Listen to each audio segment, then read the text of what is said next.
Hello friends, ओम शांति। Welcome back to our show youth connect, जहाँ पे हम आपकी प्रॉब्लम्स के सॉल्यूशन देने की पूरी कोशिश करते हैं। हर बार की तरह आज भी हमारे साथ स्टूडियो में मौजूद हैं Ritu ji. Welcome Ritu ji. Thank you. ओम शांति। ओम शांति। तो अब तक हमारी बात चल रही थी कॉन्फ्लिक्ट्स के ऊपर ऋतु जी। अब जो टॉपिक आ रहे हैं, मतलब जो क्वेश्चंस हमें आ रहे हैं, वो कहीं ना कहीं इमोशंस के ऊपर भी आ रहे हैं, क्योंकि कॉन्फ्लिक्ट्स की जो अंडरलाइनिंग है वो इमोशंस है। It's all connected. अगर हम इमोशनली बैलेंस्ड नहीं होते हैं तभी कॉन्फ्लिक्ट्स होते हैं। Is that correct? तो आज का जो सवाल है, इट्स कनेक्टेड टू इमोशंस।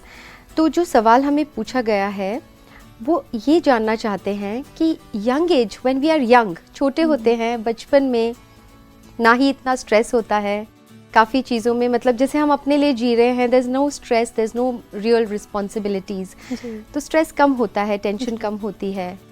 जैसे जैसे बड़े होते हैं रिस्पॉन्सिबिलिटीज़ आती हैं, बहुत सारी चीज़ें होती हैं, तो स्ट्रेस लेवल्स भी बढ़ जाते हैं।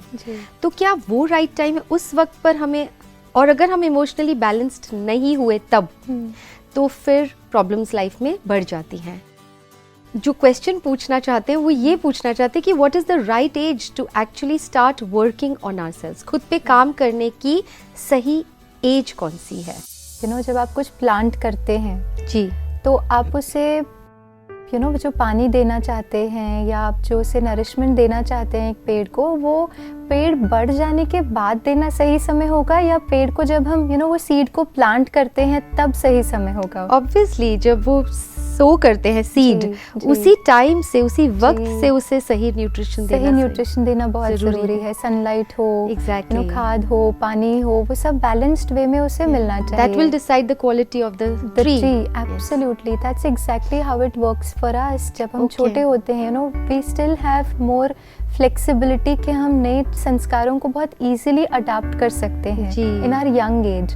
तो जो हैबिट्स हम बचपन में इमोशनल रिस्पॉन्सेस भी हमारी कुछ हैबिट्स बनती हैं, जैसे इमोशनल पैटर्न हम जिसे कहते हैं। हाँ जी। तो अगर एक अडल्ट जो है वो अगर अगर एग्रेसिव है या सबमिसिव है, ये सारी जो पर्सनालिटीज़ हम डेवलप करते हैं, या इंट्रोवर्जन है, या बात कर पाते, एक्सप्रेस कर पाते हैं अपनी फीलिंग्स को, ये सारी पर्सनालिटीज़ का एक बहुत इम्पोर्टेंट जो डेवलपमेंट होता है वो कहीं ना कहीं यंगर एज में भी होता है। हाँ जी। बिकॉज कुछ चीज़ें हमने इतनी स्ट्रांगली इस लाइफ टाइम में प्रैक्टिस नहीं करी है, so we have more scope to develop positive habits. अब उसके लिए राइट नरिशमेंट जो है वो अगर हम बचपन से ही देते हैं, फॉर एग्जाम्पल हम बच्चों के साथ कुछ छोटी छोटी एक्सरसाइजेस करते हैं जहाँ पे वो अपने इमोशंस को राइट वे में कैसे एक्सप्रेस करें, उन्हें समझे। पहले तो वो क्या इमोशंस को एक्सपीरियंस कर रहे हैं उसे समझे। फॉर एग्जाम्पल हम बच्चों को अलग अलग चिट्स दे देते हैं, उसमें से वो एक चिट उठाते हैं, जैसे उसमें आया जैसे शेम, अगर क्लास में कुछ हुआ जिससे उनमें बहुत कॉन्शियस फील हो रहा है, या वो शेमफुल वाली फीलिंग आ रही है, तो वो क्या फीलिंग होती है, उसको वो कैसे एक्सप्रेस करते हैं, इसके हम रोल प्लेस कराते हैं। फिर इफ़ देयर इज़ गिल्ट, अगर आपने कोई चीज़ चुपके से उठा ली, ले ली, या कुछ खा लिया जो मम्मा पापा ने मना किया था, तो गिल्ट वाली फीलिंग, तो वो फीलिंग क्या है, उसे एक्सप्रेस कैसे करना है, ऐसे रोल प्लेस हम कराते हैं। इससे क्या होता है कि वही एज में, एक बहुत यंगर एज में जो इंडिविजुअल है वो अपने इमोशंस को समझ पाते हैं, इमोशनली अवेयर हो जाते हैं, अपने को समझना शुरू करते हैं, और फिर उसको एक्सप्रेस करने का राइट तरीका भी वो समझ जाते हैं। अब ये क्या हो गया, एक यंगर एज में ही हम उन्हें वो अपने पे going with in and understanding your self, इसकी हम उन्हें एक तैयारी कराते हैं। अब क्या होता है, जैसे जैसे वो बच्चा बड़ा होता है, हम देखेंगे कि उनका जो रिएक्शन होता है सिचुएशंस को, वो बहुत ही बैलेंस्ड होता है। क्यों? Because the child is emotionally aware, और वही फिर उनकी पर्सनैलिटी बनती है। जैसे ही वो बड़े होते हैं, कोई सिचुएशन उनके सामने आती है, लेकिन वो बहुत अवेयर होंगे कि मैं अंदर से क्या महसूस कर रहा हूँ, बिकॉज उनका वो पर्सपेक्टिव डेवलप्ड होता है विद इन। उन्हें अपने अंदर जाने की आदत होती है, अपने अंदर क्या हो रहा है, अपने इनर वर्ल्ड को सेंस करने की एक कैपेबिलिटी होती है अडल्ट होने के बाद भी। नहीं तो फिर आजकल क्या होता है, क्योंकि हमने यंगर एज में वो नहीं किया है, तो हम अडल्ट हो गए, उसके बाद हमें ये नहीं पता चलता कि आज क्यों मूड ऑफ है, आज क्यों हम अच्छा नहीं फील कर रहे हैं, you know, different emotions. हम too जानते many भी नहीं emotions हैं. at one time. Too many emotions at one time. We don't even know why are we feeling in certain way. हम ऐसा क्यों महसूस कर रहे हैं? What is it that triggers that emotions? ये सब हम जानते ही नहीं हैं. और तब अगर हम अपने पे काम करना चाहते हैं, it is little more effort. हो तो तभी भी सकता है. हम अपने पे काम तो लाइफ में किसी भी स्टेज पर कर सकते हैं, लेकिन तब वो एफर्ट ज्यादा होगा. और अभी जो आजकल हमारा क्वेश्चन है वो ये है कि कौन सा which is the best age ये स्टार्ट किया जाए. जहाँ पे बचपन से ही बच्चों को वो अपने विद इन जाने की, अपने इमोशंस को बैलेंस्ड वे में ऑब्जर्व करने की, उनको राइट वे में एक्सप्रेस करने की, छोटे छोटे सिचुएशंस में जब उनको वो हैबिट हो जाएगी, वही चीज़ फिर वो जो स्ट्रेसफुल सिचुएशंस है वहाँ पे उस चीज़ को वो यूज़ कर पाएंगे because they have learned it. तो Ritu ji, thank you very much for this beautiful answer कि हाँ, तो राइट एज है तो बचपन, जो आपने हमें बताया कि उस टाइम पे जो बीज लग जाता है उस हिसाब से वो बड़ा होगा, उस पे ध्यान दिया गया तो उनके इमोशनल क्वेश्चन पे. लेकिन अगर अब बड़े हो गए, रियलाइज ही लेट हुआ कि अब मुझे चेंज होना है, अब मुझे इस पे वर्क करना है, तो क्या इज दैट ऑल्सो पॉसिबल?